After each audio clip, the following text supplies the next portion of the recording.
Hey, welcome back to Milton Daily Homes. Chuck here. I'm starting to see the wisdom in the David Letterman, Jon Stewart holding the pen. I feel like before an episode, I've got to grab a pen for some reason. Anyway, there's 20 listings today, and if you're going to be in town this weekend, then I would suggest you book a tour of homes, which is over on that side, or maybe up there, depending on what device you're looking at. And it's a great way to gather information. It's for those times when the online kind of isn't doing it for you, but you're not ready to buy a home yet. It's to gather information. It's market education. It's really the purpose of the tour of homes. So miltontourofhomes.com, or you can find it somewhere on this site. Okay, so the first one up is Evans Terrace. I used to live on Evans Terrace, so I have always a special link to that street. This one on 1569 faces dairy. So you're on a quiet crescent, but right in front of you is a fence, and then past the fence is Dairy Road. So you do get a bit of the road noise here. The master also comes all the way to the front of the house too. Typically the master's in the back, but this model, it's this half of the upstairs, and then you've got these two. So you might even hear the road noise from the master, but they've done a really nice job here. Got to be careful with the size of this room because it's not huge. So if you're bringing a dining table in, it's a small 6-seaters, which you're fitting in there. But the design is really nice here. The fireplace looks great. It's very open concept. I like this shot. Dark hardwood floors. The appliances are nice. The window coverings are quite nice too. Yeah, that's how big the master is. Now what we did, there was this huge area here where you could have a wardrobe. Like you can fit a lot of extra stuff, and there's still a walk-in closet. 2 full bathrooms upstairs. The 2 other bedrooms are not huge. It looks like they've customized the tiles in that bathroom too, because the standard tiles didn't look like the ones that I saw. They got a good finished basement, so they look like people who have really taken good care of their home. The other thing is Mattamy is building detached homes on 30-foot lots now. This is a 30-foot by 80-foot property. So the semis now, there's no way they come close to 30 feet.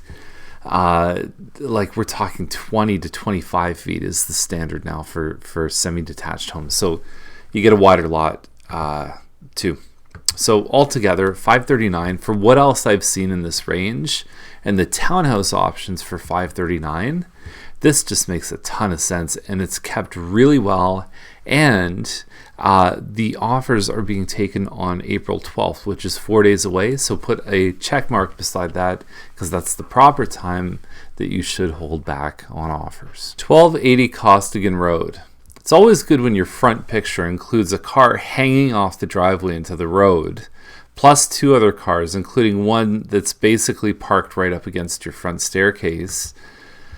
The photos are brutal here. Like, there's a bunch of shoestring stuff. Like, honestly, is that really helping the cause here? I get that there's hardwood floors, but do you need to put the camera on the ground and take the picture? Kitchen has some decent upgrades.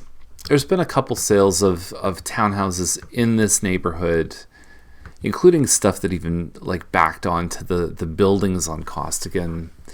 It all happened in January, where one listed for like $475 sold for $550, but I don't think the price is that far off. I just think that it's not giving the best impression, and because it's well over 90% of buyers use the internet to shop for a home, it means your first showing is online. All right, Raftis Crescent, $549.9, semi-detached, and this corner one is about 17 to 1,800 square feet. I like what they said in the description, because you think of an end unit townhouse versus a semi-detached. A lot of the townhouses in town, especially the Mattamy ones, you have to access your yard if you're an inside town through the outside. You have a right-of-way over your neighbor's home, which is usually the corner one, and sometimes the second one in. Usually it's a row of 6. So this one here, you're not going to have neighbors cross through. And it's something that not a lot of people talk about, but the agent did in the description. So you've got a gas stove here, the hand-scraped hardwood. I worry about the long-term style points you're going to get for hand scraped. Is it just a phase? Like, is it the bell-bottom jeans of real estate? I don't know. It's hard to say.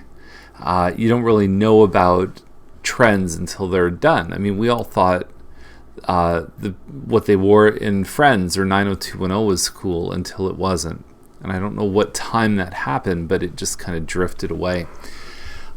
Anyway, back to real estate. I think this one is a good price. We've seen this model not even looking this nice sell for around this price.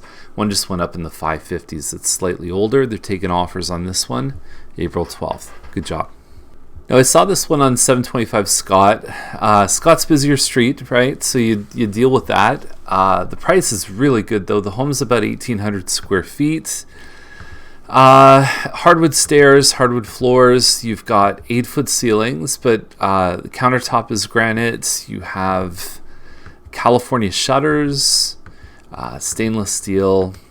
Yeah, it looks good. It's the rooms upstairs are not huge, but they're not bad either. So they're just enough space. And the fact that there's 4 of them for this price, I could easily see this one selling for 10 or 20,000 more. So Pickersgill is $679. We have so the framework on something like this. We had one on Diceway sell for $700,000. Same model. This one has a finished basement. Diceway didn't have a finished basement. We had the next one after that sold for $710. Now this one is $679, and like I said, it's got a finished basement. So when you look at this, it's probably going to sell for at least $720 based on the recent sales. We talked about this floor plan in an episode a couple of days ago, where maybe last week, but where this side door sometimes is a closet. But the nice thing about the side door, the stairs to the basement is right there. So you close this off, you now have access to your basement if you ever wanted to rent it out or have private access. Even someone who's fixing your furnace, the fact that you can have like a service door where they can just go in and not bug you through your house, not trample boots through the rest of your home, is positive. Loft upstairs plus 3 bedrooms. I do like the wall finish that they did here with a glass door shower. And the house has a nice impression. They did a good job with it. First number, it's going to be a 7 for sure. 83 Dewar, 778. I skipped Holloway. Holloway has a really small family room. That's the only comment I had for that one. This is one of those streets that is I always pay attention to. It's one of the few cul-de-sacs in the neighborhood. So for kids playing hockey and riding their bikes, this is, I think, one of the best streets you can find in the area, and actually all of Milton, I believe. It's comparable to those nice streets in Dorset Park with the little cul-de-sac at the end. You back onto greenspace. You could look inside. I mean, I would have taken some things off the top here, but you can look inside and say it's got some aged elements. It's got the parquet floor. Up here you've got parquet. You've got this kind of greenish tile, which for some reason, the brass on the fireplace, that was all cool back in the day. Again, 10, 12 years makes a huge difference. I think that the parts you can't fix here, because you can fix hardwood floors, you can paint, kitchen cabinets are not that hard to change color. The parts that you can't change, though, the layout of this one and also having the green space behind is good. Now, it's only a 3-bedroom plus that loft upstairs, so if you need a 4, which is usually what you find past $750, then you got to look for something else. But it's still more than 2,000 square feet, and I still think it's a really good opportunity. And I like some of the shots and the angles they did on the green space. It's nice. It's a great location. So there we go. We just launched a place on Terrace in Mississauga. A lot of people think because we do so much talking about Milton that we only work here. But I've got a Toronto listing coming up. We've got one in Mississauga. We work pretty much all the west suburbs. So if you know someone who's interested in in selling their home, and maybe they're not right here in Milton, there's a good chance that if you like our approach and what we're about, then we can probably have a very intelligent conversation about how to make sure they have a safe and profitable real estate experience. So have a great day, have a great weekend, and we'll see you back here on Monday. And feel free to come on a tour, sign up for the daily listings, or anything that you see on this site that would be helpful for you. Take care. See you later.